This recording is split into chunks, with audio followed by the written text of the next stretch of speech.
आप सभी का स्वागत है प्लाज्मा न्यूज पर। मैं आपके साथ रिजवान खान।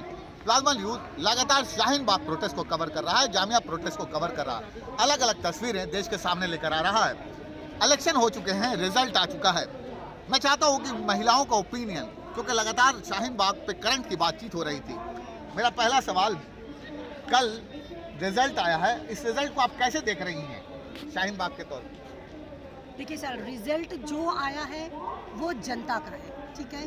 पब्लिक ने, जनता ने, दिल्ली की जनता ने जो सही समझा वो किया। और जहाँ तक रही, लोग कह रहे हैं कि दिल्ली वालों को फ्री की आदत हो गई है, केजरीवाल ने उनको बिजली फ्री दे दिया, ठीक है। तो मैं दिल्ली वालों से पूछूंगी कि, या पूरे इंडिया वालों से पूछूंगी कि कौन सी ऐसी चीज़ है जो हमको फ्री में मिलती है। हम लोग सारी चीज़ों पर टैक्स पे करते हैं, ठीक है। Direct, indirect, income tax, sales tax, GST, वो हम अपने जेब से पे करते हैं। तो वो जब हम पे करते हैं तो वो राजकोष में जाता है। वो गवर्नमेंट जो उसको वापस से हमें सुविधाओं के तौर पे रिटर्न करती है, स्कूल पे, शिक्षा पे, हेल्थ पे, ठीक है, सड़कों पे, पानी पे, बिजली पे, उसको कहते हैं वो हमारे पैसे का यूज़ कर रही है ईमानदारी से। जो केजरीवाल सर ने किया, ठीक है, वो उन्होंने किया, उन्होंने हमें रिटर्न किया। जो नहीं करते वो चोर होते हैं। तो फिर ये चीज़ें फ्री कहाँ से हुई? ये हमारा पैसा है जो हमें सुविधाओं के रूप में बिजली, पानी, हेल्थ, शिक्षा के तौर पे हमें केजरीवाल सरकार वापस कर रही है। और लोग कह रहे हैं कि धर्म की लड़ाई है, हिंदुस्तान और पाकिस्तान की लड़ाई है, ये करंट शाहीन बाग में लगेगा। केजरीवाल क्या मुसलमान है? इस्लाम है उनका धर्म। जीतने के बाद वो मस्जिद गए या वो हनुमान मंदिर गए? तो ये सवाल, ये बेवकूफ़ लोग ये सवाल करते हैं। ये मेरे ख्याल से तो ये पढ़ा लिखा सिटीज़न इस तरह का सवाल नहीं करता और उसके दिमाग में सवाल नहीं आएगा। केजरीवाल मुसलमान नहीं है जो मुसलमान उसको वोट दिए हैं, या जो भी जिसको भी वोट दिया है वो वोट पाया है एक अपने काम पे, उन्होंने काम किया है। मैं दिल्ली में रहती हूँ, मैं जानती हूँ कि उन्होंने काम किया है, इसलिए उनको वोट मिला है, ठीक है। आप काम कीजिए, आप काम कीजिए, हम आपको वोट देंगे, हम आपका स्वागत करें, हम आपको गले लगाएंगे। आज पूरी पब्लिक अगर दिल्ली की, और दिल्ली की जो पब्लिक है, दिल्ली के जो लोग हैं, दिल्ली की जो जनता है, उन्होंने अपना बड़ा दिल दिखाया है। उन्होंने ये साबित किया है कि अब धर्म की राजनीति नहीं चलेगी। काम कीजिए, वोट पाइए, वरना अपने घर जाइए। सीधा सा है सर। मैं यही कहूँगी कि अगर पूरे देश को सीखना है तो हम दिल्ली वालों से सीखें। यहाँ मैं शाहीन बाग में रहती हूँ। इस प्रोटेस्ट को आज इतने दिन हो गए, 40 दिन 50 दिन से ऊपर हो गए। मैं रेगुलर आती हूँ यहाँ पे। मैंने हिंदू, मुसलमान, सिख, ईसाई सबको देखा है। यही कोई, मैंने अपने पहले स्पीच में भी कहा था, ये किसी एक छोटे से धर्म की या वर्ग की लड़ाई नहीं है।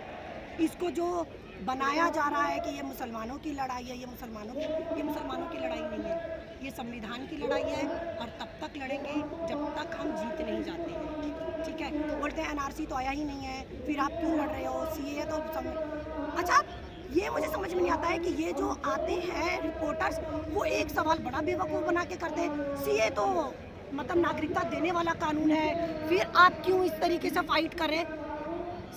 नागरिकता देने का कानून हमारे संविधान में बहुत पहले से है। आप उस तरीके से नागरिकता दीजिए ना। ये नया कानून सीए ला के क्यों आप इस चीज़ को बोल रहे हैं कि आप 2 करोड़ लोगों को अगर बाहर से कंट्री में बुलाएंगे तो आप रखेंगे कहाँ उन्हें? मेरे घर में पहले से 15 लोग हैं जो भूखमरी से मर रहे हैं, उनको मैं शिक्षा नहीं दे पा रही हूँ, पानी नहीं दे पा रही हूँ, खाना नहीं दे पा रही हूँ, और मैं बोलूँगी कि तुम लोग बैठो, मैं 10 बाहर के लोग बेचारों को बुला लेती हूँ और तुम वो 15 को में से 5 को बाहर कर देती हूँ। तो ये कहाँ का लॉजिक है? ये कोई लॉजिक तो है नहीं। तो इस तरीके से वो जो रिपोर्टर्स इस तरीके से सवाल करते ना कि सीए तो कानून देने का है, मतलब सॉरी, आपको नागरिकता देने का कानून है। नागरिकता देने का कानून ना बेवकूफ़ मत बनाइए, हमारी गवर्नमेंट बेवकूफ़ बना रही है। हमारे पास बहुत पहले से है। बिना नागरिकता, बिना सीए लागू के इसको अदनान सामी को नागरिकता कैसे मिल गई? मिल गई ना अदनान सामी को नागरिकता। तो वो तो सीए नहीं लागू हुआ था, तब भी नागरिकता मिल गई थी। तो आप वैसे भी तो नागरिकता दे सकते हैं। आप इतने सारे लोगों को बाहर कर देंगे और बाकी लोगों को नागरिकता दे देंगे, तो ये बेवकूफ़, अब पब्लिक बेवकूफ़ नहीं बनेगी। अब सबके अंदर समझदारी आ गई है। ये हिंदू मुसलमान जाति वाले जो राजनीति थी वो ख़त्म करिए और आप काम करिए। आप अपना बड़ा दिल दिखाइए तो हम भी अपना बड़ा दिल दिखाएंगे। केजरीवाल सर ने काम किया, उनको वोट मिला, सीधी सी बात। कोई चीज़ फ्री का कोई नहीं देता, कोई अपने घर से नहीं लाता। हम ही नेताओं को पे करते हैं, हम ही उनको सैलरी देते हैं, ठीक है। हमारे अंदर इतनी ताकत है कि हम देती, जनता उनको देती है। वो जनता को क्या देंगे? वो उनका पैसा सही तरीके से जो यूज़ करता है वो हमको सुविधाओं में रिटर्न करता है। बस, थैंक यू। व्यूअर्स, इन्होंने मुझे फ़ोन किया और अपनी बातचीत रखना चाहती थी। मेरा एक सवाल है आपसे, आपने अपनी बात रखी, हमने आपको मंच दिया अपनी बातचीत रखने का, कि लगातार जो इस तरह की अफवाहें चल रही हैं, क्योंकि आप शुरू से मैंने देखा, कई बार आपका मैंने इंटरव्यू किया कि महिलाएं 500-500 रुपये लेकर यहाँ पर आ रही हैं, इस तरह के शब्दों का इस्तेमाल किया गया, बेहुदा शब्दों का इस्तेमाल किया गया। आप यहाँ पर आ रही हैं, आप क्या देख रही हैं जो लोग इस तरह के शब्दों को करेंगे? महिलाएं, मैंने इस बात को लगातार कहा कि इस तरह की तस्वीरें हमने खुद नहीं देखी पत्रकार के तौर पर, आप क्या कहना चाहेंगे? देखिए, महिलाएं 500-500 रुपये लेकर के आ रही हैं, ये चीज़ रिपोर्टर्स ने करी, ठीक है।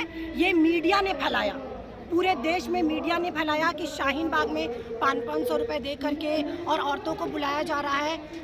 500 रुपये में 2 घंटे की रैली की जा सकती है, ठीक है। 60-70 दिन का प्रोटेस्ट, किसी के बाप में दम नहीं है कि शाहीन बाग की औरतों को 500 रुपये दे करके 70 दिन तक बैठा दे। और लोग कहते हैं ना कि बिरयानी कहाँ से आ रही है? अरे हमारे अंदर खुद इतनी ताकत है ना कि हम अपने घर से बिरयानी बना करके लाते हैं और आप आइए, आपको भी खिलाएंगे। आप आइए और हम 5000 रुपये मैं दूंगी रोज़। मेरे अंदर इतनी ताकत है, आप अपने घर की औरतों को भेजिए प्रोटेस्ट में, संख्या भी तो बढ़े, आए तो लोग। किसी में इतनी ताकत नहीं है कि शाहीन बाग की औरतों को खरीद लें 500 रुपये में। और ये मीडिया है, गोदी मीडिया है, जो इस तरीके की अफवाहें फैलाती है ताकि लोग जो है ना, और गुंजा तो आई थी ना, 500 रुपये मिला उसे, बिरयानी खा के गई नहीं गई ना, वो सही बताएगी आपको कि गुंजा को 500 रुपये मिले और उसने बिरयानी खाई कि नहीं खाई। मैं खुद कई बार अपने घर से बिरयानी बना के लाई हूँ। हमें किसी की ज़रूरत नहीं बिरयानी खाने के लिए। हमारे अंदर इतनी ताकत है ना कि हम रोज़ अपने घर में भी बिरयानी खाते हैं और यहाँ भी बिरयानी बांटते हैं, अपने दम पे बांटते हैं। और क्यों नहीं बांटेंगे? यकीन मानिए, मैंने लगातार कवरेज किया है, महिलाओं को यहाँ पे रोते हुए देखा है, महिलाओं को घंटों घंटों अपने बच्चों को कंधों पर मैंने देखा है, और लगातार इस तरह की भयावह तस्वीरें। मुझे लगता है कि नेशनल मीडिया सही तस्वीर देश के सामने नहीं दिखा पा रहा है, तो सच्चाई है।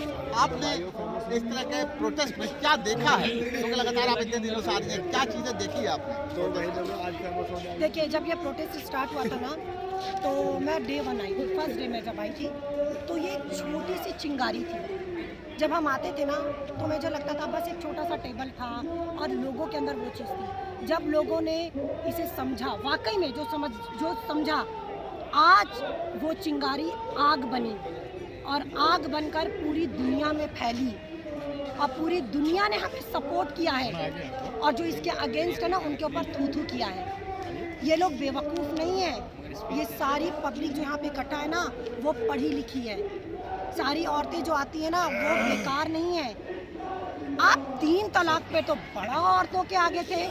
हमें ज़रूरत नहीं थी 3 तलाक की। आप हिस्ट्री उठाकर देख लीजिए, मुझे नहीं लगता, मेरे तो पूरे ख़ानदान में किसी की तलाक नहीं हुई है, और मैं नॉन मुस्लिम्स की हज़ारों तलाक दिखा दूंगी।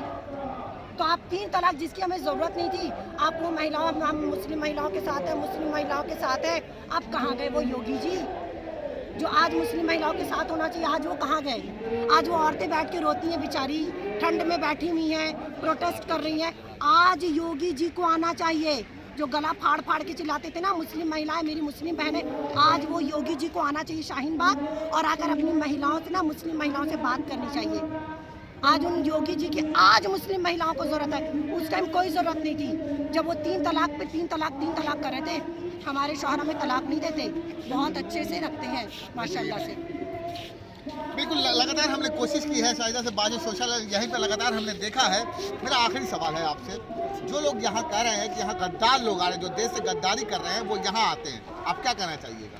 बिल्कुल, मैंने भी सुना है कि मतलब जो बीजेपी का समर्थक है वो देशभक्त है, ठीक है, और जो अगर उनके खिलाफ कुछ बात कर रहा है तो वो देशद्रोही है। ये कहाँ का लॉजिक है? और दूसरा, यहाँ पे मीडिया, गोदी मीडिया नहीं फैलाया कि हमें चाहिए जिन्ना वाली आज़ादी। मुझे एक वीडियो आप दिखाइए, एक वीडियो दिखाइए, मैं चैलेंज करती हूँ, एक वीडियो दिखाइए जिसमें ये बोला गया हो, ये नारा लगाया गया हो कि हमें जिन्ना वाली आज़ादी चाहिए। बोलते हैं यहाँ पे जिन्ना वाली आज़ादी के नारे लग रहे हैं और हम देशद्रोही हैं। एक मुसलमान जितना सच्चा देशभक्त होता है ना, उतना कोई 10 नॉन मुस्लिम में ताकत नहीं है कि वो अपनी देशभक्ति साबित कर सकता है।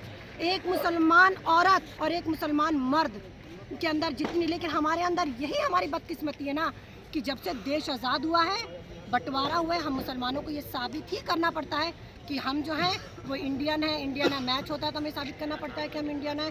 कोई बात होती है तो हमें साबित करना पड़ता है कि कहीं आतंकवादी हमला होता है तो हमें साबित करना पड़ता है कि मतलब हम देशभक्त हैं। आप नहीं चलेगा ये सब, हम देशभक्त हैं मतलब है। तुम चिल्लाते रहो, तुम चिल्लाओ, नेशनल न्यूज़ पे बैठ के चिल्लाओ। नेशनल न्यूज़ की तो इतनी धज्जियाँ उड़ी हैं, मीडिया की तो इतनी धज्जियाँ उड़ी हैं, वो सब जानते हैं। वो सिर्फ बैठकर अपनी रोटियां से, ये लोग अब ओपनली बोलने लगे हैं। हिंदू मुसलमान, पहले ये लोग दबी आवाज़ में बोलते थे ना, अब ये हिंदू मुसलमान खुलेआम कर रहे हैं।